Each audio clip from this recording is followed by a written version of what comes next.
President, good evening, everybody. I take the privilege to introduce Pushpalata Aji. She is a graduate in law from University Law College, Bangalore. She has completed Masters in Law, MPhil, and presently pursuing PhD, part-time and inter-country adoption.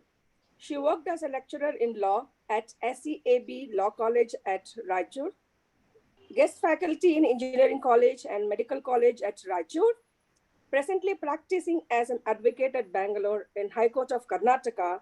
She is a member from July 2019. Please welcome Pushpalata. Pushpalata, the stage is all yours. Please go ahead. Thank you. Thank you. Thank you for a nice introduction, Sanjini, and thank you one and all for attending this meeting. And good evening to all those who have joined just now. And the topic which has been assigned to me is Consumer Protection Act and the recent amendments, and what we are need to, how the consumer is to be protected, how consumer is protected under the enactment. So how powerful the consumer is. So in that way, I am expected to give you the lecture. So for that reason, I have divided it into three areas. First is with reference to the introduction, the history of the consumer protection, and who is a consumer, and what are the areas in which we can approach the court, which are the authorities, and what is the relief which we are likely to get it. And second is the medical negligence. This is the area wherein every one of us are in one or the other way, we are the consumers. So medical negligence part, and the recent amendment which is now come into effect, wherein even the e-commerce which was not foresighted or which was not forethought in the earlier, when the Consumer Protection Act came into force in the year 1986. So that has been brought in. Even the online trade has been now, because we are one or the other way, even from taking the food and to ordering the highest amount paid goods are all on an online trade. So online trade was earlier, it was not controlled, or it was not brought under the Consumer Protection Act. Now that has been included. So in these three areas, I'm going to speak. So firstly, the Consumer Protection Act was enacted because even before the enactment of the Consumer Protection Act also, there were courts and there were, we could approach the court, but it was not that a speedy and effective remedy we could get it. Because going to the court is one of the way everyone thinks that going to the court, we will be losing the money, we will be losing the time. So it is better we compromise with those things. But now it is not so. We need not have to engage an advocate also. Consumer Protection Act is a speedy and effective and efficient remedy which has been provided. So the very object of the enactment is to ensure right standards of goods and services for which one makes the payment. So this is the act, this is the enactment wherein we have to,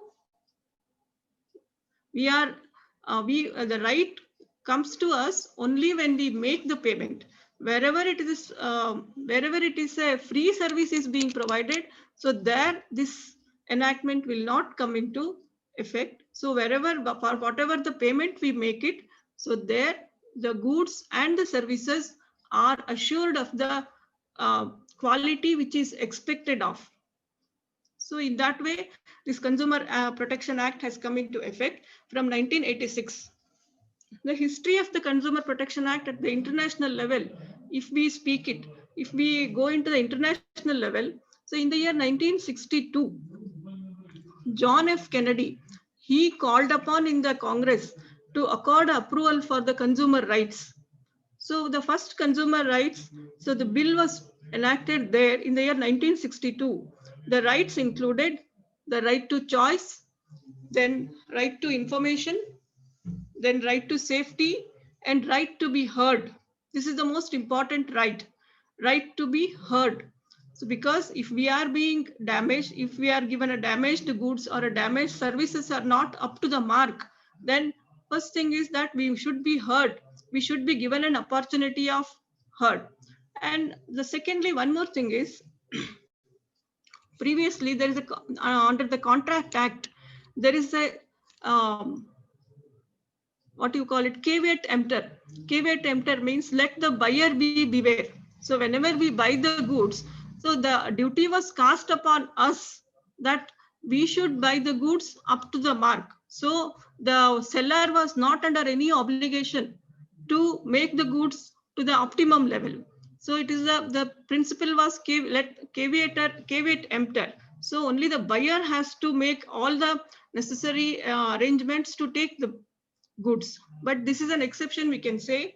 So here the trader is also the person who sells the goods is also equally, he is under the obligation to sell the goods to the optimum level, if not the best, but the optimum level. So as far as when we come to the history of the this Consumer Protection Act in India is concerned, even from the Vedic period, if we go to, there is also a mention about how the goods have to be sold, how the trader has to, because Vedas encompasses every facet of our life. So in the same way, even during the Vedic period also, and the Smritis, Manusmriti, Yagnavalkya Smriti, even there also there is a mention with regard to the duties which have been cast upon the trader. And next is the Kautalya's Arthashastra.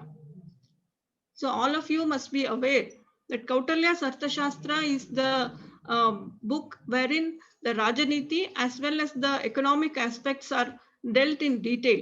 So there in Kautalya's Arthashastra, there is a mention about how if a trader, see, earlier we used to have the weighing machine was not an electronic mode of a machine. So by hand they used to weigh. So even when the trader is doing any kind of a mischief, he should be punished. So there is so in that way, Kautalya's Arthashastra also to some extent deals with the Consumer Protection Act. So earlier, before the enactment of the Consumer Protection Act, though we had an enactment with reference to not specifically Consumer Protection Act, but the remedies were available under the Indian Penal Code, and then Agricultural Production and Goods Marketing Act, and under the Drugs and the Cosmetics Act. So under these enactments, we used to have the remedy to, if there are any kind of a mischief which has been played by the goods, either in buying the goods or in selling, the person who has sold the goods or the services. So we could have a remedy under those enactments. This Consumer Protection Act, it is a beneficial legislation to protect, we can say, the interest of the consumers, and it requires to be construed liberally. So what it says is it has to be construed liberally means, so no, the legal aspect is being dealt, but the procedural aspect, as far as the, you must be, all of you must be knowing that once we go to the courts, the cases go on adjourning, we will not get the relief. But that is not so in case of a consumer protection, wherein the time limit is very, very short, and the advocate need not be engaged there. If it is a choice, if you want to engage an advocate, you can. Otherwise, party themselves can present them. And it is a very, what we can say is very simple procedure is provided. And even on a paper, on a plain paper, if the complaint is being filed, that has to be taken on record. So that is the most important aspect, because otherwise going to an advocate, engaging an advocate, holding their, engaging their services, paying for their services, that itself would have become a very hazardous task for the person. So, but under the Consumer Protection Act, this is the speedy and effective remedy, and it is not as with regard to the payment of the court fee, and payment of the heavier court fee is not prescribed. It is very, very minimum.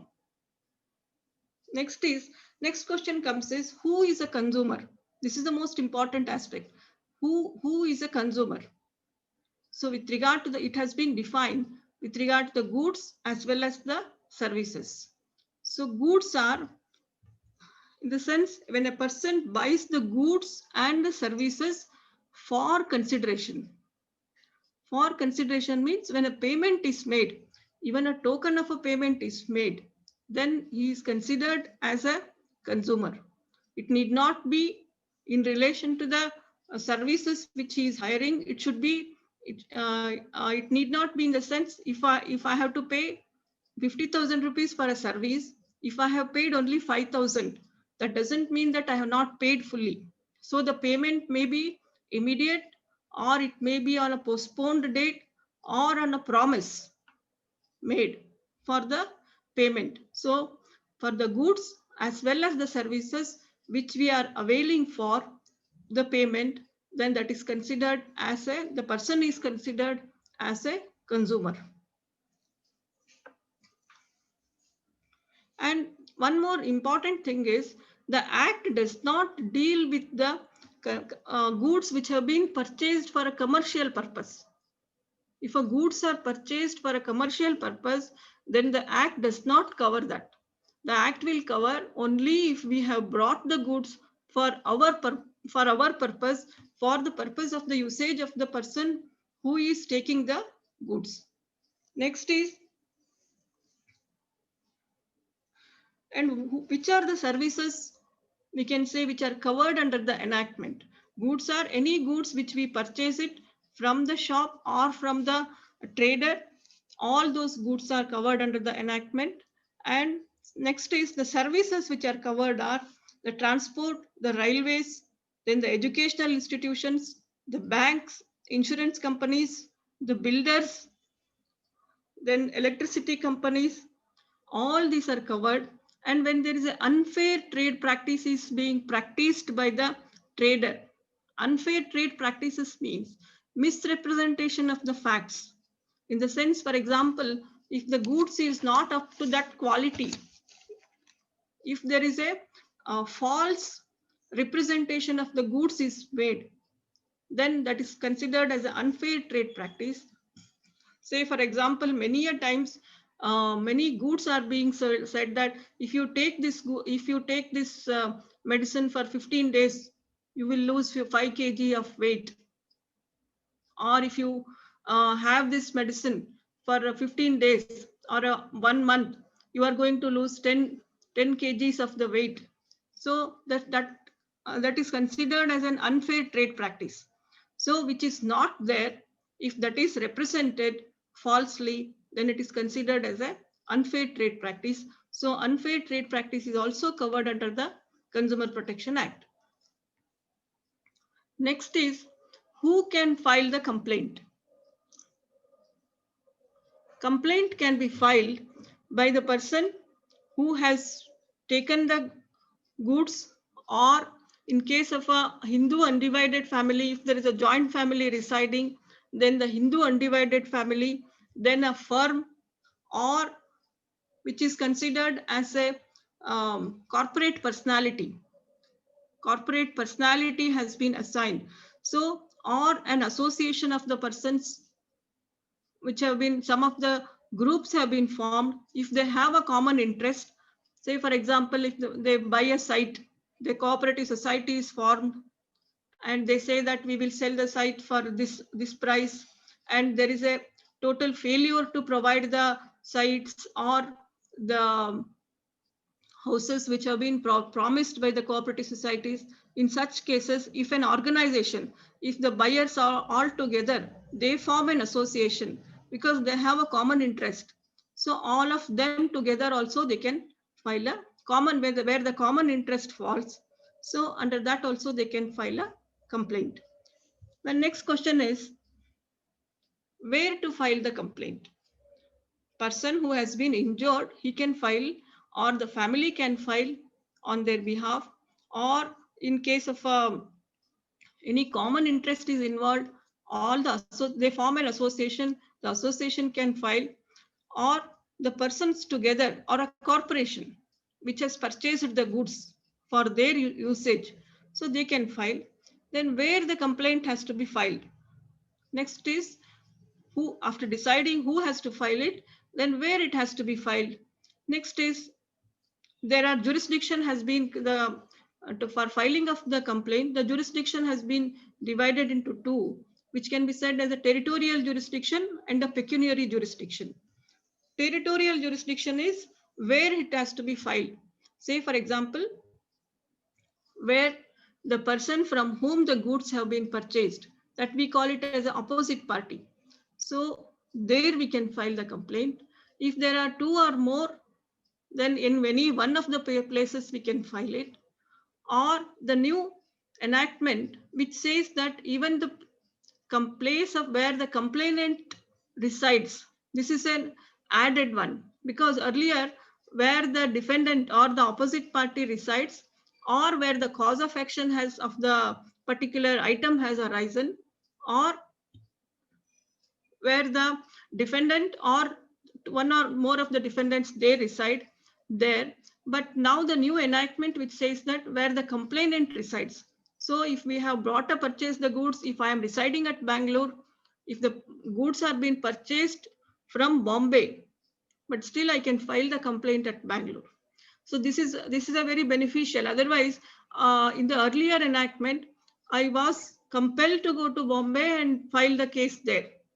But with the new enactment, I can file it here itself because I am residing at Bangalore.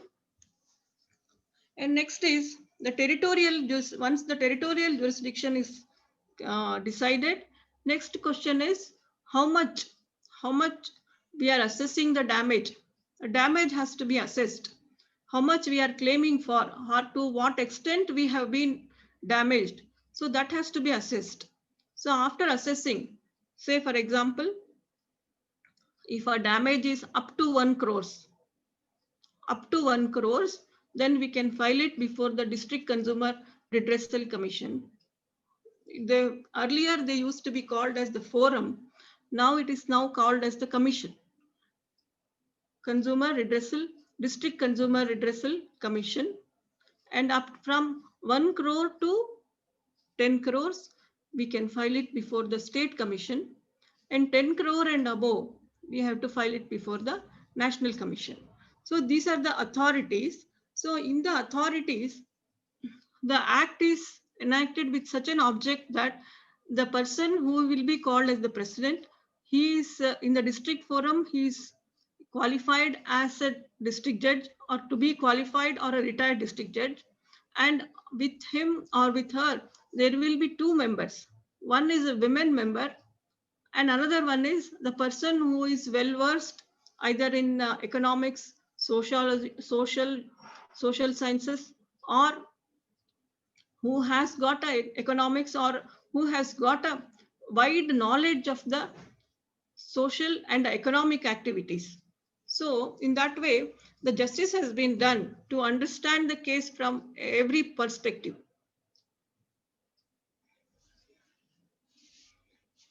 So once the complaint is filed, next is once it is been admitted before the commission, the opposite party is given the notice to answer or to put up his claim. Whether this has been the allegation which has been made against you, what would you like to say? Is it true? Or are you accepting? To what extent you are accepting the fact? So he will be given the 30 days time. So in that 30 days, he has to engage a lawyer or he himself can be present before the commission on the day which has been fixed. And as far as the adjournments are concerned, with reference to these matters, it's a very, very minimal.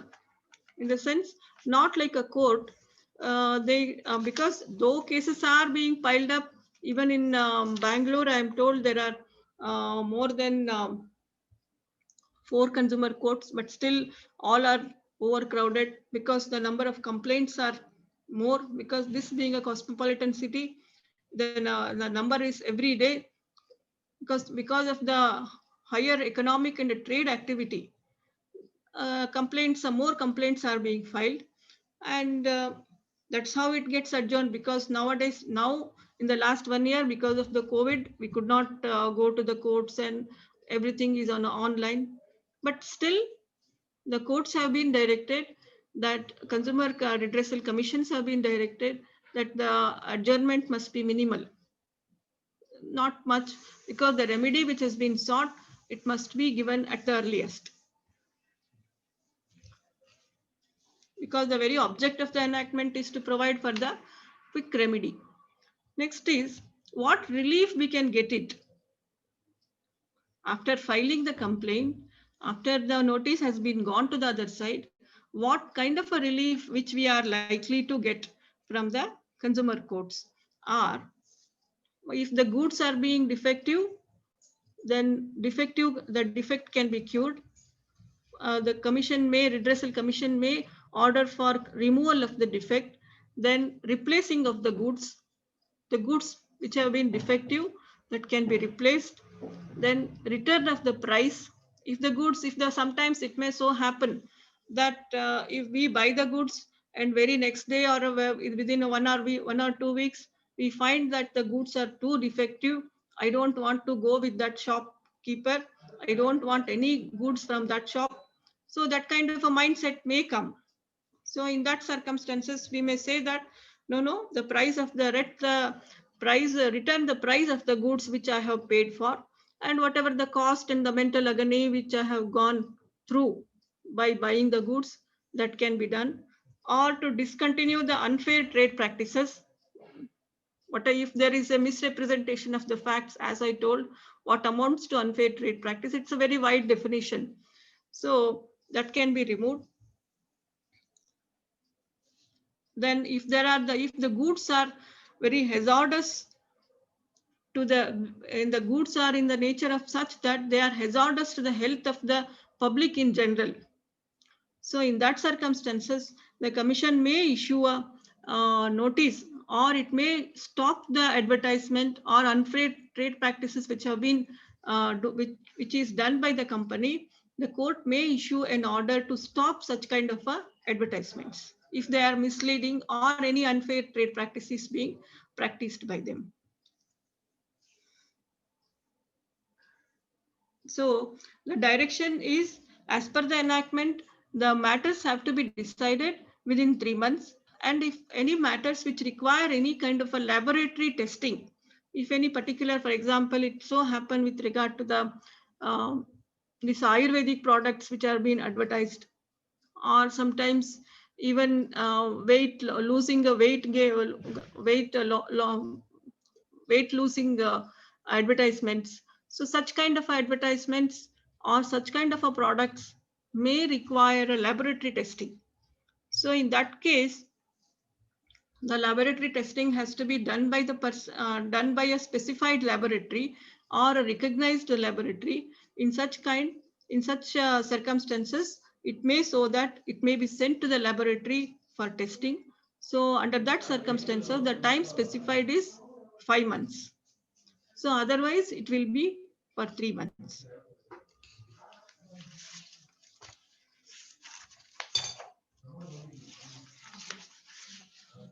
Then the next area which I have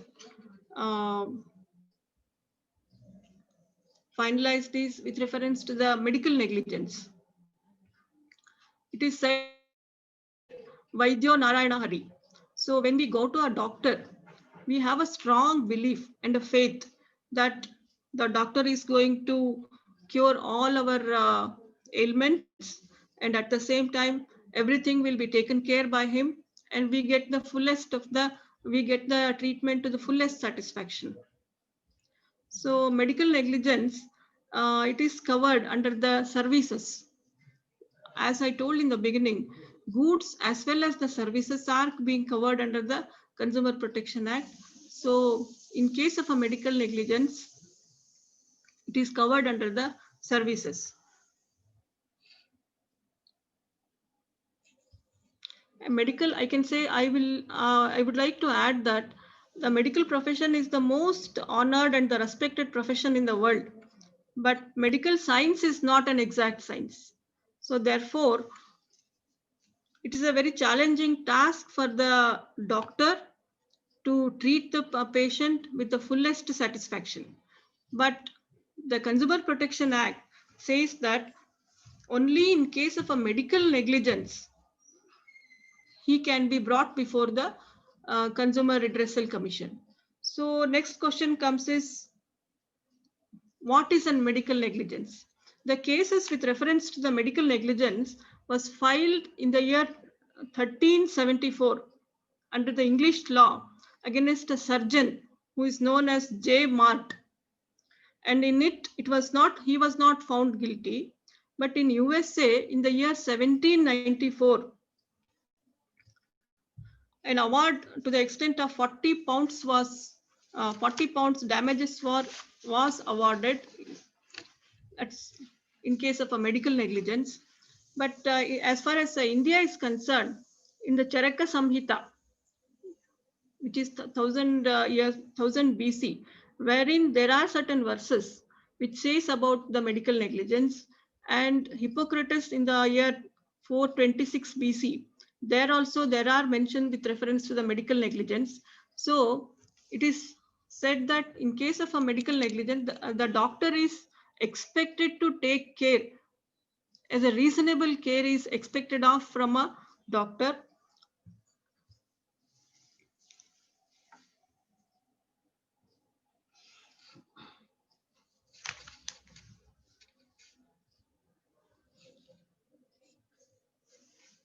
And in case of a medical treatment is concerned, the standard procedure is to be adopted by a doctor. So a doctor can be punished only in case of a negligence, and the negligence can occur in due to commission and omission, which we can say that an act which a prudent man should not do, or an act which a prudent man should do. So it can happen either of the way. What act is expected of, it is not done, and he does an act which he ought not to have done.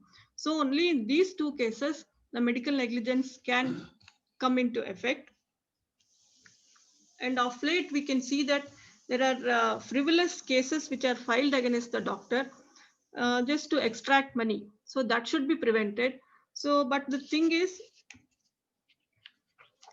what amounts to, under what circumstances we can go to the doctor is if there is a negligence which is to a greater extent, wherein there is a total negligence for which there is a suffering and which cannot in any way, the damage cannot be cured, or damage cannot be brought to the person cannot, because here in case of a medical negligence, the life of a person is involved. So therefore, it can say that medical negligence and the doctor is expected to treat with a reasonable and a caution to that extent. And many a times mere allegations are sufficient to damage the reputation of a professional which he has attained over a number of years with the hard work. And if a mere allegation is leveled against him, that also will to a greater extent damage the reputation of the person, but that should not happen. And in case of a medical negligence, what has to be the person, when he goes to the court, what he has to establish before the court is that there was an existence of a legal duty, and there is a breach of a duty, and there is an immediate damage which has been caused to the person. The damage may be in the form of a physical damage, emotional damage, or to failure to take a reasonable care.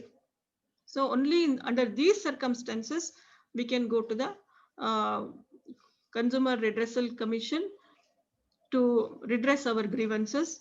And previously, hospitals were not covered under the Consumer Protection Act, but of late, even hospitals are being covered. The hospitals and the caregivers, the nurses, all of them have been brought under the purview of the Consumer Protection Act. And when we are admitted or when we are in the courts, so when we are in the before the courts, the doctors are under the obligation. When we are admitted, the doctors are under the obligation to provide a medical records which is available to the medical records which is of the case history and what the treatment is being given, what the decision is taken. So all this, it's a very large area. Medical negligence under the Consumer Protection Act has been covered to a greater extent under the large area. So a number of complaints are being filed. before the Consumer Protection Act, because the loss of a life cannot in any manner, it cannot be remediated. But because of that, there was a lot of a debate which went on throughout the country. The doctors should be, they should be excluded from the Consumer Protection Act, but it was not, Supreme Court said no, because it is a service which has been rendered on payment. So though it is a very well, most honored profession, but services are given against the payment. So you are expected to take a reasonable care. It is not a high degree of a care is which is expected of, but it is a reasonable care which has to be taken. Next is the next area which I would like to cover is the e-commerce or the electronic trade. So electronic trade is of late, we can say in the last 4 to 5 years, this has, though it was there, but in the last 4 to 5 years, it has risen to a greater extent. So e-commerce entity, which is selling the goods, which is considered as an e-commerce entity, they must provide information, and the information to the buyer, and the information should be such that the legal name of the e-commerce entity must be provided, the geographical area wherein they are distributing the goods, that must be covered, and the headquarters where the goods are being stored or from where the goods are being dispatched, that should be covered. Then the contact details and the email address of the person who is selling the goods, that should be made available to the buyer, and the mobile number as well as the landline number. Now many of us doesn't have even the landline number is not cared, but at the same time the act says that the landline number, mobile number, and the email address, everything should be made available. And e-commerce entity should have a grievance cell. That is the most important part of it. It should have a grievance cell, and they should have a grievance officer should be there to acknowledge the grievances, and within 48 hours, that is within 2 days of filing of the complaint, the grievance redressal cell officer should acknowledge the complaint, and he must give the relief, or he must send his version within 1 month. And if the goods are imported, then they must provide the information with regard to the importer from where the goods are being imported. And they should not levy the cancellation charges, or no manipulation of the prices must be done in case of a e-commerce trading. So this is all a wide area. This is a very, very wide area. I have, in a nutshell, I tried to cover it. So if any questions are there, I welcome.